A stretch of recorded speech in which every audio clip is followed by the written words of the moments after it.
Rebecca Gill here at iThemes.com.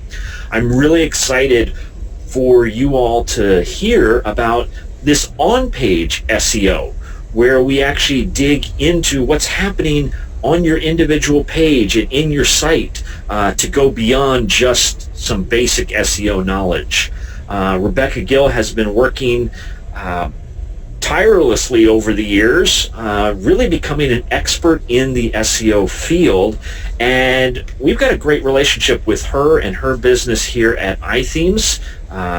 She'll tell you a little bit more about what she does and some things that she offers, but I just wanted to encourage everyone to head on over to the chat room at iThemes.com/chat, because if you have any questions, ask them there and you can participate in the discussion. And without further ado, I want to welcome back Rebecca Gill here to iThemes Training. Thank you so much. Hello, everybody, and it's great to have my iThemes friends back again. I'm excited to talk to you all about some on-page SEO. Just before we get going, I just want to let everyone know that my slides are available on slideshare.net. If you just search for my name, you'll find it. It'll be the latest upload as of yesterday, so they're available for download, and feel free to grab those if you'd like. They're available now and will be after the webinar. So let's just jump in. So if you've been on webinars with me before, you know that I continue to preach the focus of keywords and keyword research and the importance of site mapping. And while some people in the world have declared that keywords are dead, it's a bunch of craziness. They are not. So before we go into on-page optimization, I want to remind everybody that you really have to ask yourself, what is your keyword focus? Because before you really write content for the web, whether it be a page or a post or a product, if you're trying to get that to rank organically, you really have to have a keyword focus or phrase in mind so that you can optimize the on-page activity for that itself. As a refresher, if you've not been with me on prior webinars, I want to just go through it quick. If you have, this is going to be about, it's going to be a refresh of some of the things that we've talked about in prior iThemes webinars or my course.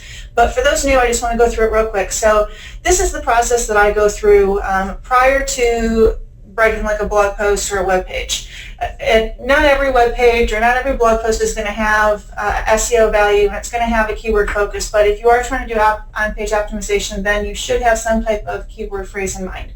So before I really start writing, I just kind of brainstorm different topics I might want to write about. So for example, if I wanted to start talking about the new platform that the Studio Press or copy blogger people came out with called Ringmaker, I would start to think about some type of phrase I could use to bring in traffic, because I just don't want to write and no one to read it. I want to be able to obtain some search traffic for it.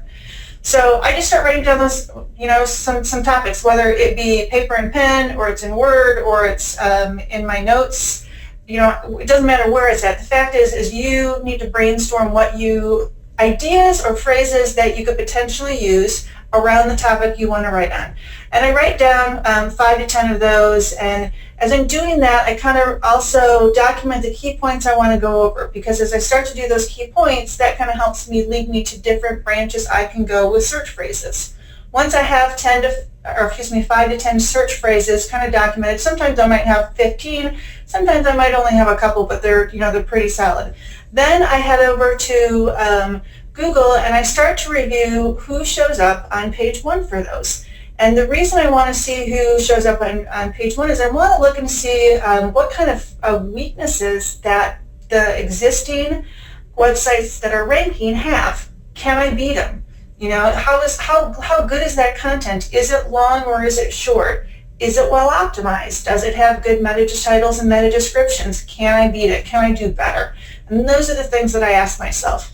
And so once I kind of get a semblance for what is strong already and what areas I can really kind of, jump in and take over the competition, then I head over to the Google AdWords Keyword Planner tool and I start to look at search volumes, because I want to make sure that there's enough search volumes to make my efforts worthwhile, but not so much that it's going to take me forever to rank on a given phrase. And when I say forever to rank, I'm talking about 60,000 phrase or searches per month for a given phrase or something of that nature. Especially with blog posts, unless you're going to have a really strong piece of content that's really going to be a cornerstone piece, you need to keep a reasonable amount of traffic in mind so you can pick that to go after. So then my last step that I think about is once I have the phrase, right, and I kind of narrowed down the phrase I really want to go after, then I start to think about potential titles, right? Again, this could be a page, a post, or a product. What type of title would I use that could craft in that phrase but still be enticing and sound good and read good and be grammatically correct? Then I start thinking about how would I open up my blog post or my web page utilizing that phrase, and can I do so in an easy, well-flowing way? And sometimes when you get to this last point, the answer is no, and you have to get rid of the keyword because it's not going to fit within that. But for the most case, I can turn that into something good. And so that's when I say, okay, I've got my focus, I'm going to start, moving on. Before you make your final selection, though, I want to remind you of two very important questions that you should ask yourself. The first one, is the keyword precise enough, or is it going to be too generic? And I love this example of parsley. I use it in the course because it's something that everybody can understand, and it's something that I came in contact with in real world with one of our clients. And she said, I'm just not ranking on my content. I'm writing good content, but it's not ranking. And when I went in to look at her website, the keywords she was picking were like parsley.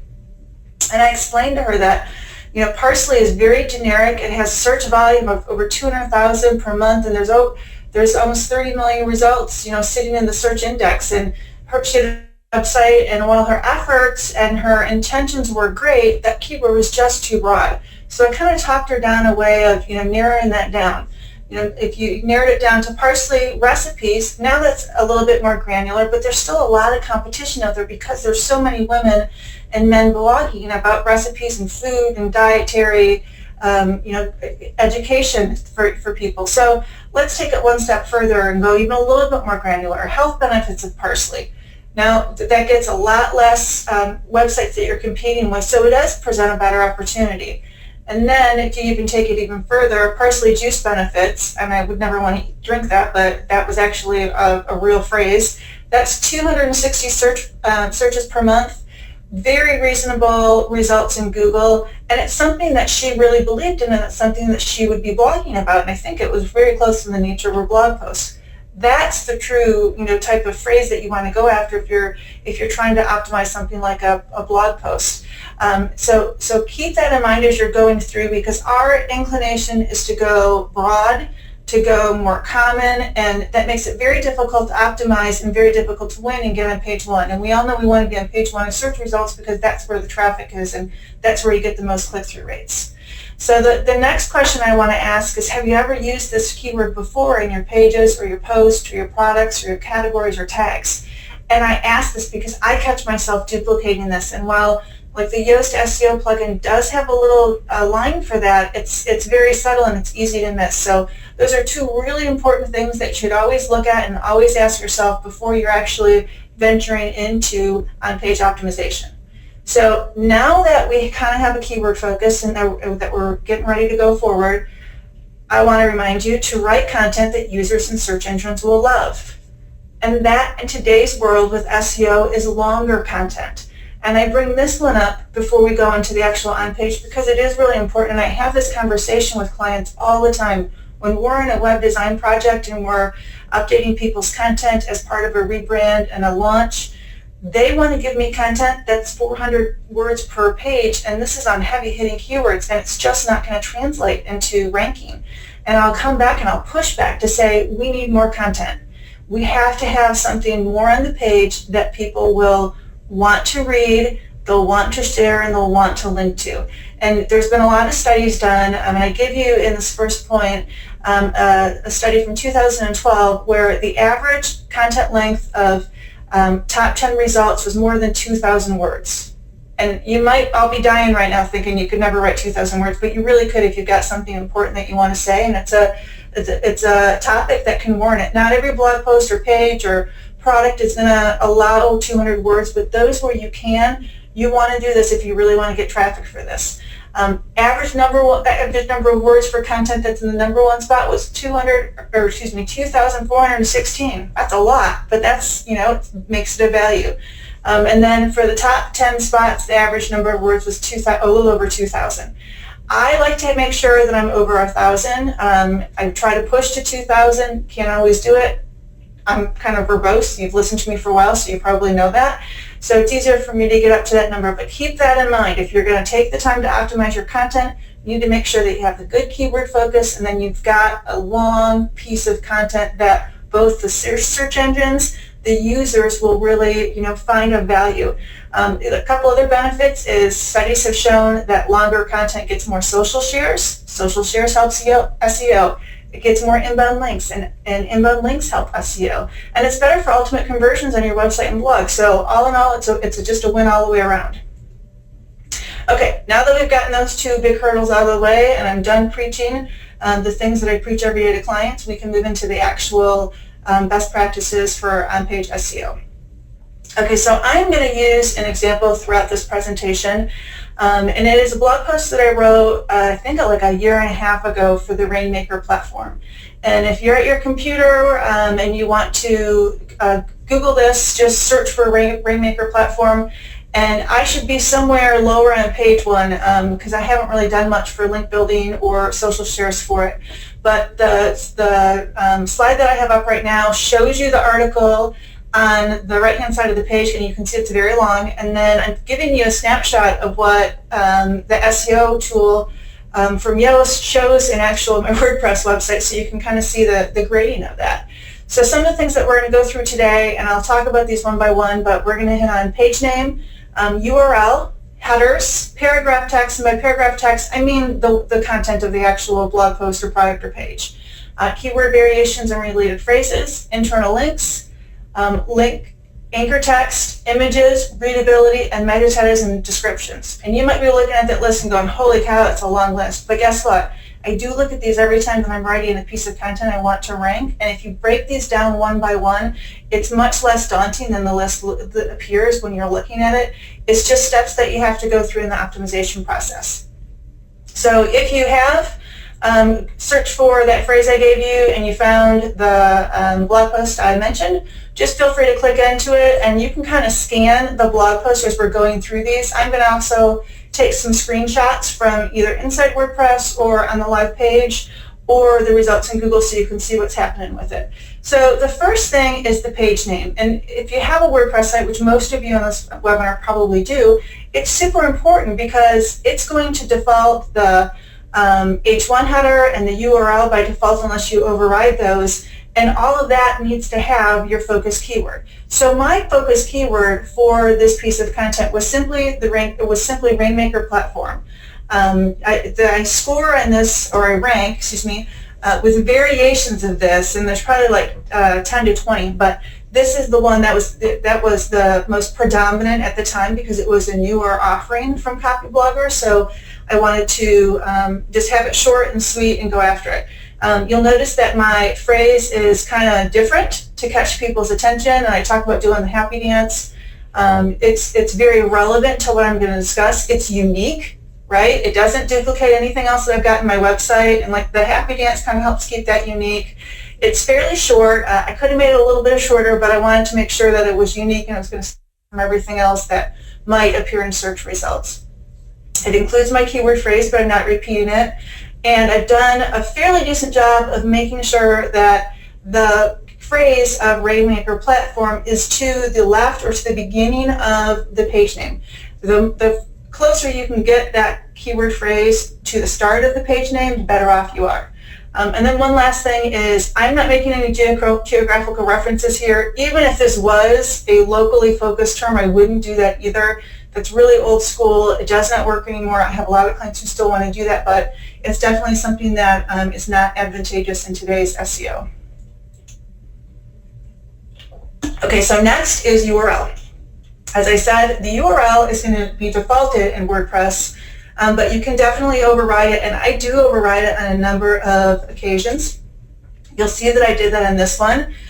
So my full page name is the new Rainmaker platform will have you doing a happy dance, but I've shortened my URL to just new Rainmaker platform. I got rid of all the extra fluff that I really don't want in the URL. And the reason I did that is because shorter URLs are better than longer ones. The URL always needs to include your keyword, but you do want to make sure that it's fairly short if possible, and that's because it's easier for the search engines to digest, and it encourages more social shares if people have a shorter URL. Again, we always want to have the keyword phrase, which I do, and we want to make sure that the words are using dashes to separate, the URL is using dashes to separate the individual words. This is a default in WordPress. I have seen people use plugins to override that. Don't do that. Just allow the default from WordPress, which does help make WordPress SEO friendly. And you want to make sure that there's not a bunch of funky parameters in there that you tend to get in not in WordPress websites. The reason for that is it's difficult on the user, it's difficult on the search engines, so we try to avoid those for keeping SEO-friendly URLs. If you're using content silos, I've done a prior webinar on content silos, those are going to create sections in your URL, particularly when you're working with pages or products. That's okay because content silos and those sections within the URL are really good for SEO, but the one caution I have to give you is you want to make sure that you don't have a bunch of nested content silos so that the URL starts to be really, really long and you've got like 2 or 3 sections or hierarchies within that URL, because again, it's difficult for the user, it's difficult for the search engines, and it will also just make it difficult for people to navigate the website if they're going to have all of these long URLs with all of these sections into it. Okay, so the next item is the H1 header. In this case, I allow the H1 header to just simply default from the page name. I have in cases, particularly on cornerstone content or content that's like pages that are really, really important, I have overridden the H1. And there's plugins for WordPress that allow you to do it. We use the Genesis framework. There's a really good plugin that allows you to it's like called title toggle or something like that, but allows you to turn off the default H1 and create your own H1 within any piece of content within the website, which is great. But be careful when you're doing it because it is one of the most important tags for on-page SEO. Search spiders pay really close attention to this because it helps give them a basic description and an overview of the page's content, and that's really important. They need to understand what they're going to be getting as they go through the content, and the same thing for the users. A lot of WordPress themes are going to automatically create this for you, but I do see, and I saw some today, websites that just don't have the H1s. And I don't mean they don't have one on the homepage. I mean they forget it on a lot of the pieces of content within the website. So always make sure that your WordPress theme or your website has an H1, and it has a specific H1 on every single piece of content. Do not let the website or the theme or whatever CMS you're using put in the same H1 across the whole entire website. I have seen that too, and it's just extremely bad for SEO. So just some tips for optimization. Again, make sure your WordPress theme uses H1s. Make sure it's used properly, and there's only one per page, and each page or piece of content includes an H1. We want the keyword phrase to appear in the H1 tag, and we want that H1 tag to appear above any H2s, H3s, H4s. And you might be thinking to yourself, if you do web design for a living, that seems like a silly statement to make. But I do have clients, again, who want to maneuver and override the headers, and they want to put sometimes H1 below an H2 or an H3, and you just can't do that. It's confusing all the way around. Okay, so the next thing that we're going to hit is H2 to H6s. If you're using like an SEO tool like Yoast, it's going to encourage you to create a subheader and put in your keyword. And I'm giving you an example of what I have in the blog post. You'll see that I'm using the keyword phrase. And my H2, I think it's an H2 or an H3, is the new Rainmaker platform extends the beauty of WordPress. So I'm using that subheader within the blog post. It includes my keyword, but it is a variation of what I have in the H1. And you might be thinking, this is silly that my last bullet point there is to avoid duplicating H1 headers with subheaders, but again, this is something I see commonly on websites, both within WordPress and without. and I don't know why people do it, but they'll have the H2 appear exactly the same as the H1, which doesn't really do any good to the search engines or the user because they can't differentiate between one header or another, and they can't figure out why you're using it. The subheaders and the header are supposed to kind of give you a hierarchy of the page and allow you to scan the page and jump to different sections and get a grasp of what those sections are about. When you have that duplication of the same phrase, it's confusing. So if you can use headers and subheaders in your content, they are always beneficial. They're beneficial for the user and for the search engines. A couple of things to keep in mind is you want it to include your keyword. Variations of that keyword are great because that helps with the blog post or the page as a whole. I always encourage people to keep them in title case and not put long sentences into subheaders. I see people do this a lot too. I have clients who want to do this during the design process. I really tell people not to do it because headers are supposed to be, titles are supposed to be, section headers, right? They're not long sentences. That's for emphasis. Use a bold or something else, and it makes it very difficult for the reader of the page to digest that content. And if the reader and the actual human visitor can't digest the content, they bounce. If they bounce, it's bad for your SEO and it doesn't help your conversion. So that's why I encourage people to avoid it. Okay, so the next item is paragraph text. And now you might be thinking this is silly. Like, why would she have this in there? Of course, you should have your keyword within your paragraph text. I have it in here because there's a lot of times where I will give my clients, we'll do keyword mapping, we'll do keyword research, we've got a plan, they know exactly what kind of content they need to deliver for the website development project. It comes over, they've even got the Word file name has the keyword in it. I get that piece of content and guess what happens? It doesn't include the keyword. They had it in their mind, they started using variations and they totally forgot to use the actual keyword itself. So it is really important for you to double check yourself on this. There are things that you can do to help in your text to make sure that your page is well optimized. One of the first things is have your focus keyword appear right away in the text. The reason you want to do that is because search engines read top to bottom, left to right. That first paragraph text or the first header, this is what they're going to see after the H1. And what you want to do for them is you want to reinforce, that's what this page is about. You want to set the stage for what's coming in that content, and it's good for the search engines and, again, the user. If you're not having your SEO plugin create meta descriptions for you based on your content, the search engines will just grab something. But if you've got Yoast configured to say, grab the beginning content for me, if I don't set a meta description, it's going to grab that first text, and you want that to include your keyword. So again, it's another reason to make sure that keyword appears right at the beginning. And you are most likely not in the habit of doing that, but once you start to get yourself in the habit, it is easy to do. And what I do is I generally try to think about that as I'm writing my page or my post, and I always do a double check at the very end to make sure I did. And I will be honest with you that in like 60% of the cases I have it and 40% I don't, and I have to rewrite that first sentence to better utilize the keyword and make sure it does appear in the first sentence.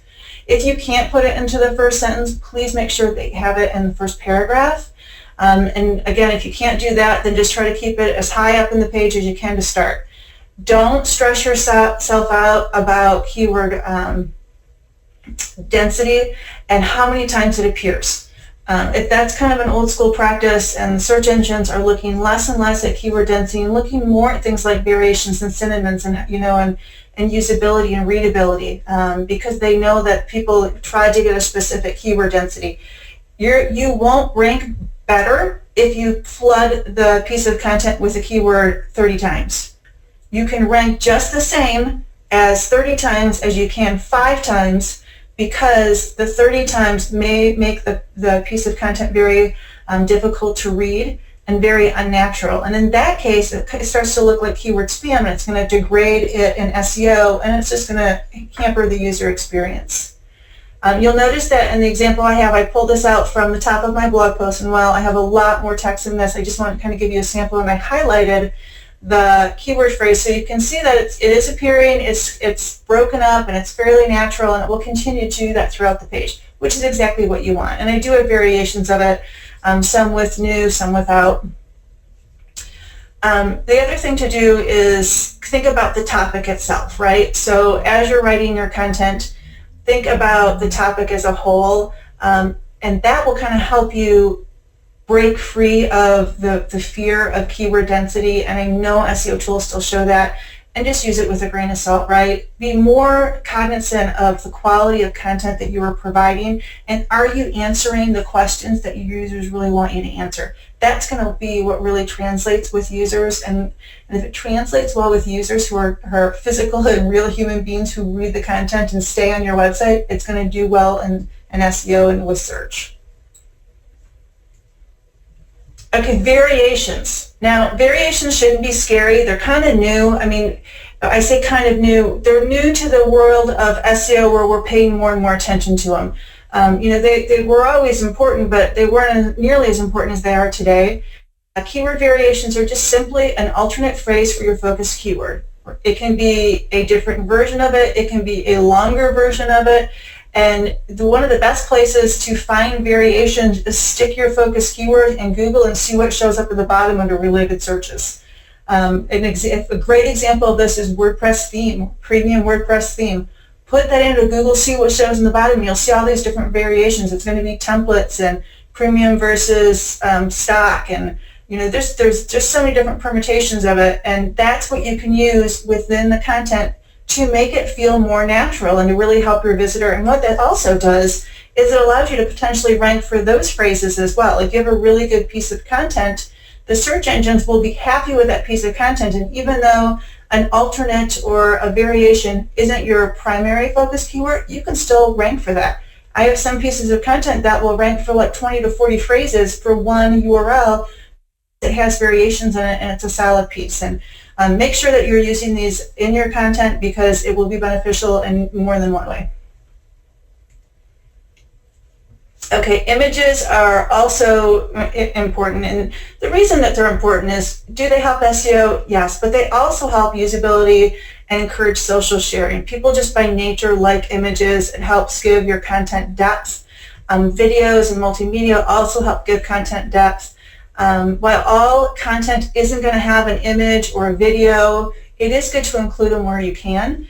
Some tips I have for optimization is, before you upload that image into WordPress or your CMS system, make sure it has a good file name. The file name should represent the image. It should not be whatever the stock photo ID is from when you purchase. It shouldn't be your camera's default ID that it gives you. It should be what it is, right? If that image represents your focus phrase and your focus keyword, that should be used within the file name. It's really hard to do, I will admit to that, and it's not going to happen in all cases. But if you can do it, because having the focus keyword phrase inside your file name and inside your image alt text is going to help that page rank with the search engines. But don't force it. If it's not going to be natural, don't do it, because it will look like spam. It will go against you. My third item is to use the right image size. That's important because that will affect how fast the user will be able to pull up your piece of content and digest it. Performance and speed are really important to the search engines, and they're talking more and more about it. So just be cognizant of that as you upload it. My last bullet is write a really good description. And the reason a really good description is important is, if you want that image to show up in Google search, or image search, the description is important. I'll be honest, I found this by just mistake. When I had my theme store and we started launching that, I started to use image descriptions, and I really wasn't using them before that. It just wasn't something I was paying attention to. And as I was putting in really good keyword-rich image descriptions, my images for my theme started showing up in Google search. And not only were they showing up in Google search, they were showing up in the little image line on regular search. And that's a powerful tool, because that increases the rate at which you can appear in front of users, which will increase your traffic. So while not every image is going to have a keyword-rich description, I only use them when I really want an image to show up in image search. But the file name, the alt text, very important. And Google gives us some good examples of what makes a good alt text usage. And these are basically from Google. The really bad one is just puppy with no alt text. And the alt text is what's telling Google what that image is about, and also tells users who have accessibility issues. It helps the tools that they're using tell them what that image is about. So having that blank is really, really bad. A better one is actually saying that it's the picture of a puppy. A really good description is to say that it's a Dalmatian puppy that's playing fetch, if that's what the image is showing. A spammy description, or alt text, would be puppy, dog, baby, dog, pup, puppies. And if you've been doing this for a while, you probably think, oh my gosh, she's crazy. Who would do that? People do that, and I see it all the time. Again, as I check websites for SEO projects, or look at some of the things that our clients are doing with design, I end up having to go and fix that and kind of educate them on that's keyword spam, and it does more damage than good. So, just keep this in mind as you're bringing those images in, because they do affect the overall value of the page that you're optimizing, as well as your ability to show up in image search. Okay, so my next item is internal links, and this is a common area that people completely forget about. And I bring it up because it is important, and Google themselves say it's important. So first, what is an internal link? An internal link is just a representation of connecting one page or piece of content in a website to another piece of content. It provides value to the human reader as well as the search engines, because it allows both to find additional pieces of content that may be of interest. These are really important to search engines, and Google tells us this. They clearly state that the number of internal links pointing to a page is a signal. That means it's a ranking factor. It tells us the importance of that page. A page that has a significant amount of inbound links from other places within the website tell the search engines that that page is important. Guess what happens in most websites? Where do they link? They link to the contact page. They link to the About Us page. And a lot of times, neither one of those pages have SEO value. So it is really important that if you have highly important pages on your website that you consider to be cornerstone or your most important content, these could be services, products, success stories that have been optimized. There's various, it could be other blog posts. Make sure that you are building a link strategy to build up those links. If you're blogging regularly, blogging and linking from blog posts over to your core pages are very good practice, and it will definitely help the usability of the blog post as well as the SEO value of that destination link. Some tips for optimization is place those links where they will help the user and provide value. And I state that because you don't want to force them in. They need to be able to provide value for the user for them to really work. Link over to your cornerstone content, services, or products. Make sure that you have that good keyword text or anchor text so that both the search engines and users with disabilities know what that link is about. Vary the anchor text. So if you have a cornerstone page and it's got a focused keyword, you don't always want to use that focused keyword as your anchor text, because that's going to appear unnatural to the search engines. You need to make sure it's varied. That's something that we've been more aware of in the last, I'd say, 5 years, not so much 10 years ago, but definitely 5 years ago, and it's something that you need to keep in mind. My last one is don't overuse the links, because what that does is it makes content unreadable. Some really long pieces of content could have 5 to 10 links. But if your content is short, don't flood your content with 20 links, because it makes it very difficult for the user to read that content, and then it just doesn't appear user-friendly to the search engines. There's other technical reasons for it, and I won't go into them today because of limited time, but just keep them up to a reasonable amount until it's actually beneficial to the visitor. Okay, so here's an example of a good link.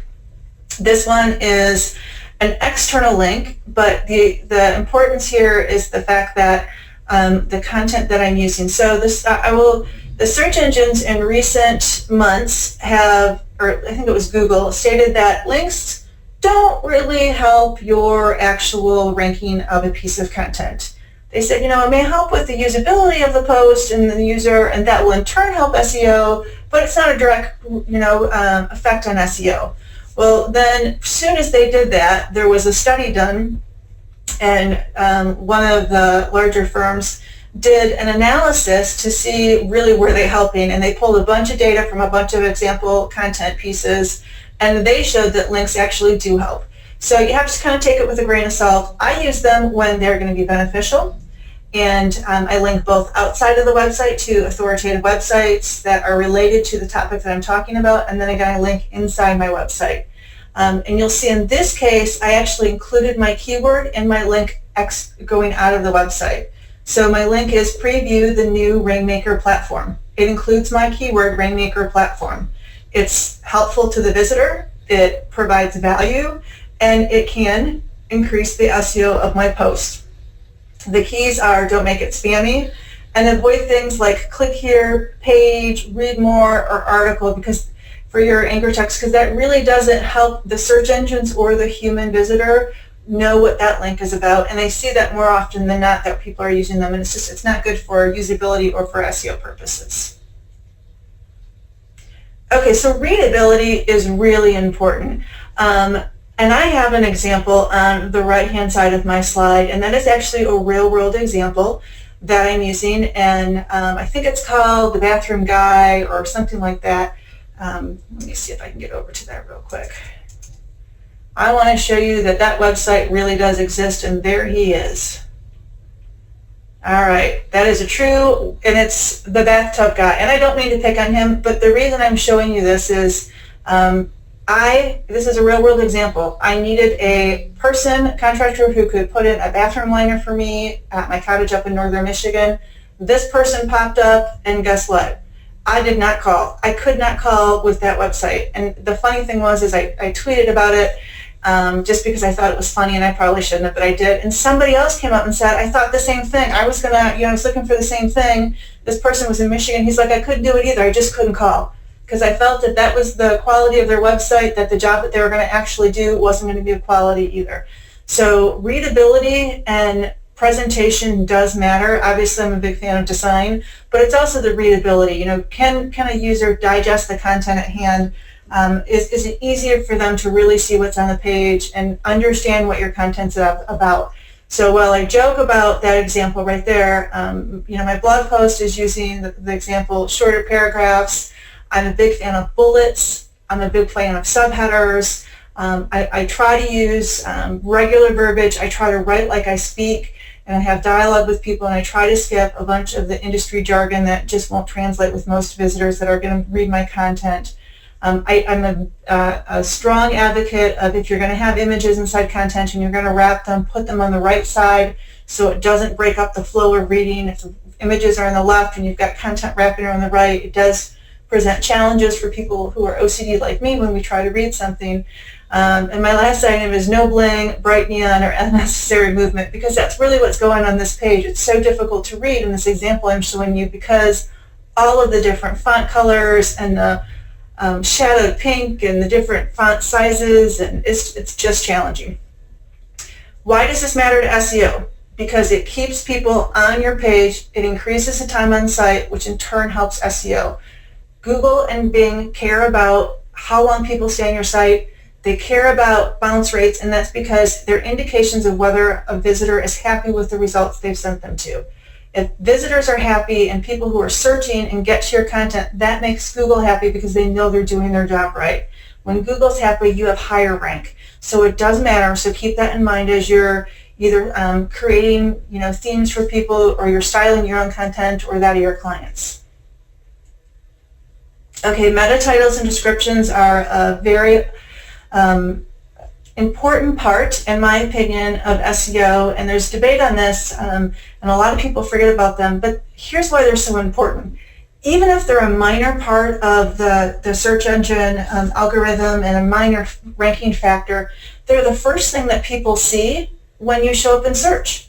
It's your first opportunity to grab someone's attention and gain their trust and entice them to actually click into your website. So they're important. So let's talk about some tips for optimization of meta titles, and in the next slide we'll talk about meta descriptions. So a meta title is a title. It's just that. It is not a sentence, it's a title. It should be brief, but enough for the user and the search engines to understand what that piece of content is about, because that's what both are using them for. It should be unique, and it shouldn't duplicate other meta titles on your website. I pulled a report today on a company, and it was just flooded with duplicates. And this happens a lot with e-commerce sites because the products will be so closely related that they'll end up having duplicate titles.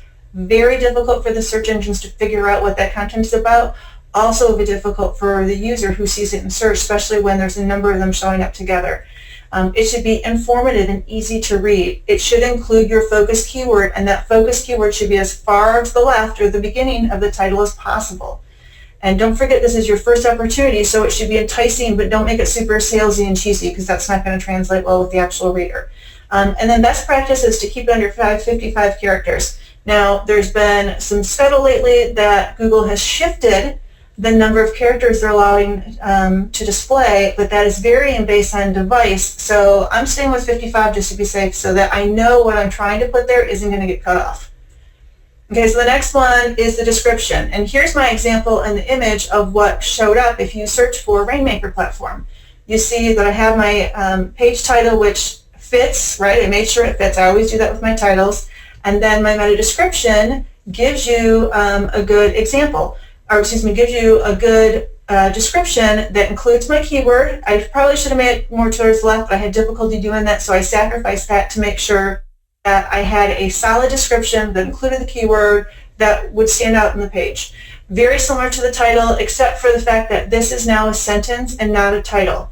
It shouldn't just be words, and it shouldn't be a bunch of keywords put together with commas. That does not look good to the search engines. It does not look good to the reader, and it's not going to entice the reader to click through, so you want to make sure you definitely do not do that. Again, these are important. For the description, keep it under 150 characters, and please, oh please, don't forget to do these on content, uniquely create these on content that you want to rank, because it helps with SEO and it helps with click-through rates for sure. Okay, some common mistakes that I want to remind people, just as you're going through the optimization process, make sure that you don't create crappy content. And again, you're probably looking at this and laughing when I'm saying this, but it's true because especially with end users, or if you're a developer and you're doing a design or build-up process for a client, don't let them give you crappy content just to fill the space. A lot of times people are in a rush to get a website live or a blog post live, and they just put content up there and they think in their head they'll come back and they'll change it. Well, guess what happens? They don't come back and change it. They forget about it. And then you sit there with stuff that doesn't, that's just, it's not solid content. It's thin content, or it just doesn't read well. If you're going to take the time to optimize something on page and go through that checklist I gave you, you need to make sure that it's solid content that's going to really resonate with your readers. No amount of SEO is going to help bad content, right? So don't even try. Don't spend 15 minutes trying to optimize a page or a product listing or a blog post if that content's bad to start. It is a waste of your time. Write good content and you're going to be rewarded for it tenfold. My second common mistake is don't forget the keywords. I mentioned it earlier in the webinar because it's so important and it happens so much. I had an SEO client a couple of months ago, and I think that we wrote or redid 25 or 50 pages on their website, and I would guess that 40% of the content that they gave me forgot the focus keyword. And again, it was labeled as the Word file, and they just forgot it, so I would go in and update their content. A lot of times their content was good. They just forgot to use the focus keyword, and they used variations. So I would go through and edit it for them and update it. If you've done that and you've caught it, go back and fix it. It's worth the time to go back and fix. It'll be fast to fix because you've already written all the content. My last warning message and things to keep in mind is watch inaccurate SEO information and make sure that your SEO knowledge is accurate. You know, you don't want to go in and over-optimize something because that will do more damage than it will good, right? So please make sure that what you're reading on the internet and the places that you're garnishing information and education is current, it's up to date, it's from somebody who's reputable. It makes a difference. There's a lot of people that have some SEO knowledge that will write about it or have really outdated SEO knowledge or information on their website, and you won't realize it, and you're reading it, and it just can be wrong. So be very careful of that because it can do damage, and we don't want that to occur. We really want to make sure that the efforts that you're putting in are really going to be given back to you, and you're going to have good results for them. Because, on-page SEO does take time. I'm not going to lie about it. It takes time to write long pieces of content, research keywords, do that site mapping, and then go through and optimize the piece of content with the things that we've talked about today. So make sure that you're doing it to the best that you can, and you have really good information that you're working from. Okay, I am done with the information that I wanted to share, which is about right on time with 15 minutes left to do Q&A. So if anybody has any questions, just shoot them over to the iThemes team and we can start chatting about them.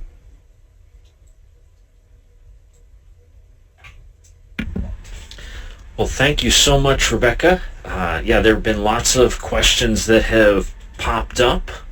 And again, as you guys are putting in the questions in the chat room at ithemes.com/chat, you'll see more information on the screen about how to get in touch with Rebecca for both more information about a course that she's got and a number of other things. Now, one question that popped up a few times that, as questions are flying on the chat room right now, for the on-page SEO, the whole idea of the schema information on the title, on the page, how important is that to on-page SEO? So schema is great. If you're using a theme or a framework that supports it, wonderful. We use the Genesis framework. It's got schema built in.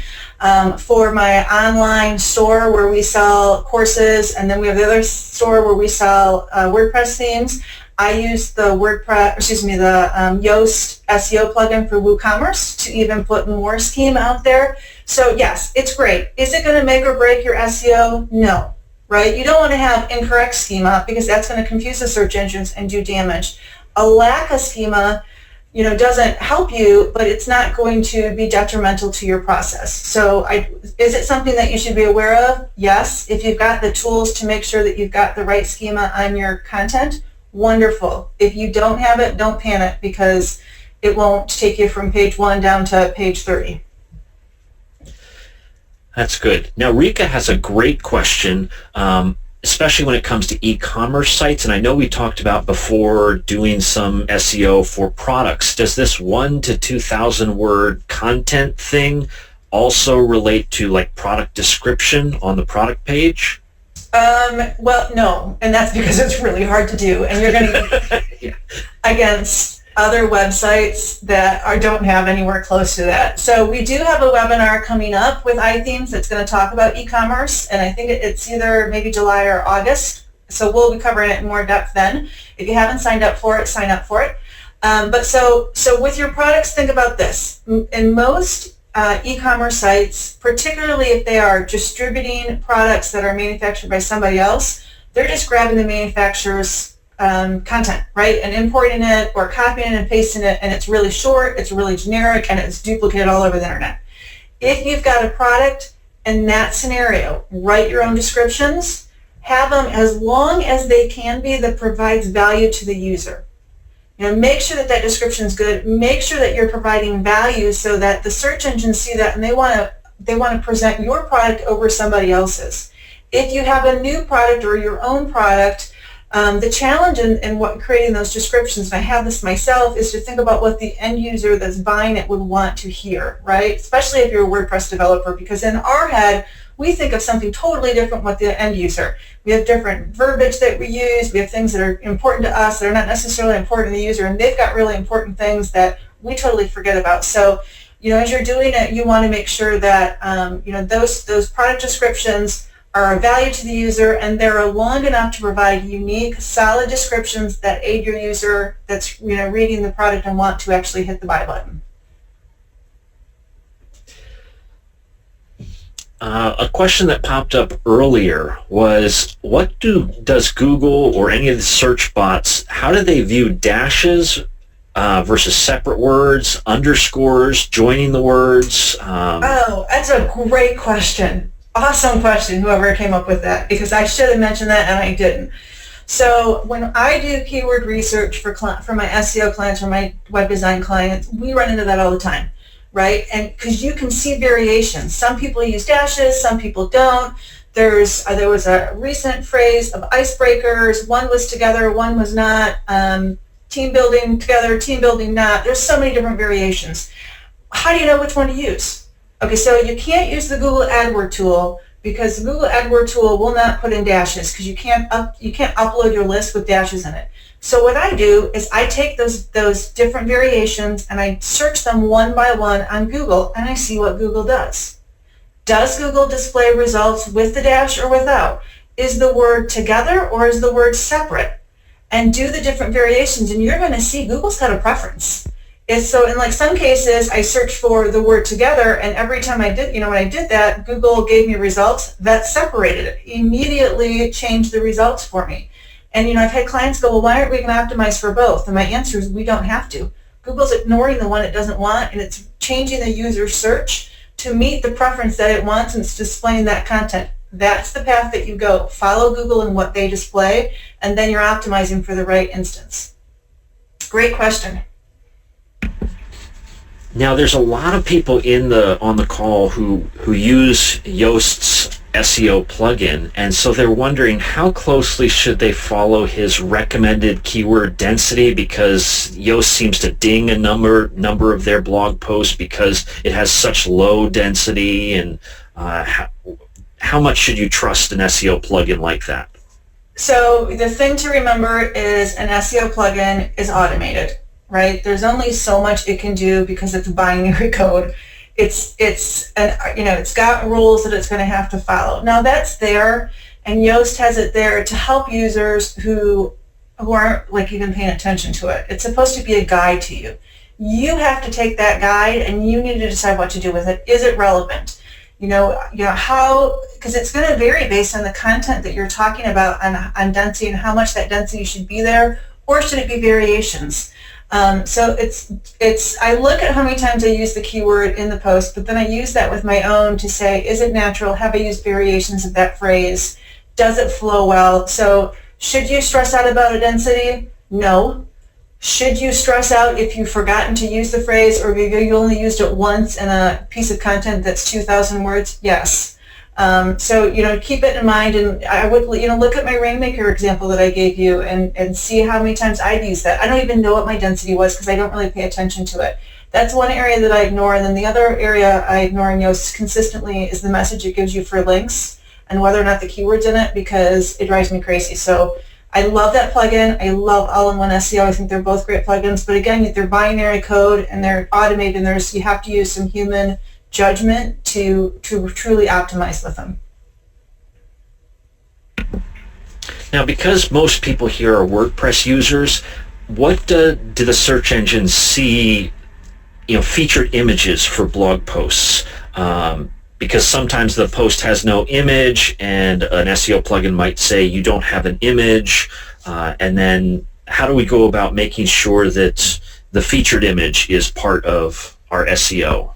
Yeah, and that's that has to do with the way that the theme's coded and how the plugin is viewing inside WordPress. The plugin is viewing the content, right? If you're using and this is another challenge with the SEO plugin. So I know that there's cases where you can have boxes of content inside WordPress outside of the standard editor, even though it's on the page, and when Yoast goes to grade you, it doesn't see any of that content.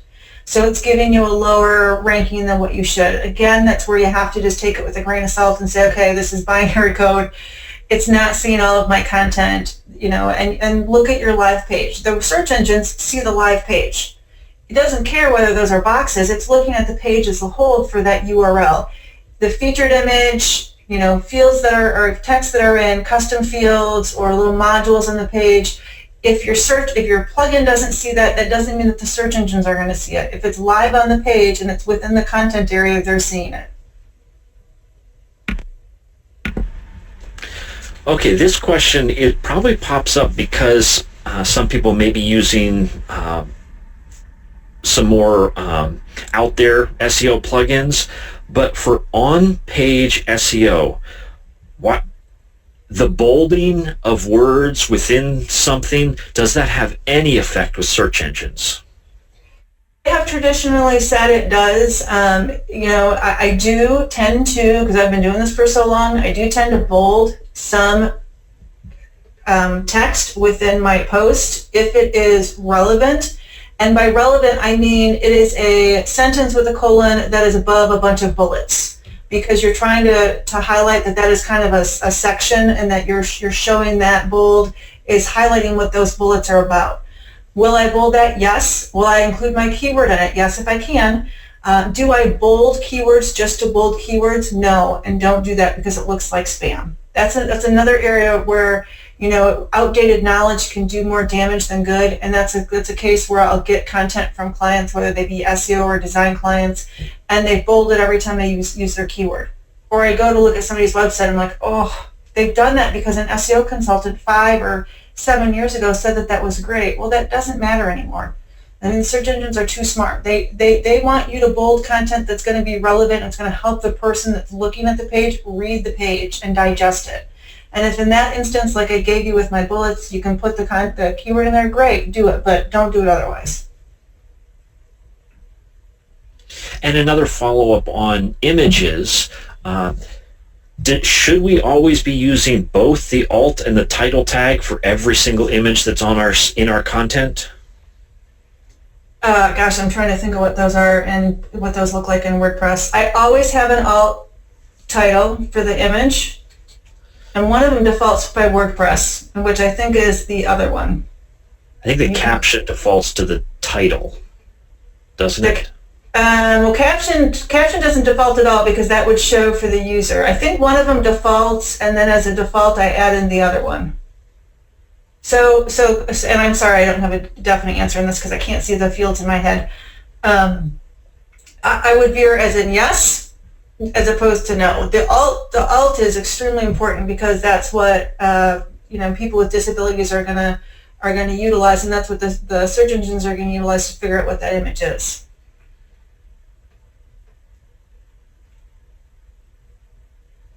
And a number of people are kind of dancing around this one question, and maybe I can ask it a different way, is how can we prevent ourselves from over-optimizing? Is there like a tip or some way to not over-optimize? Here's something that I do is I always preview my content before I post it.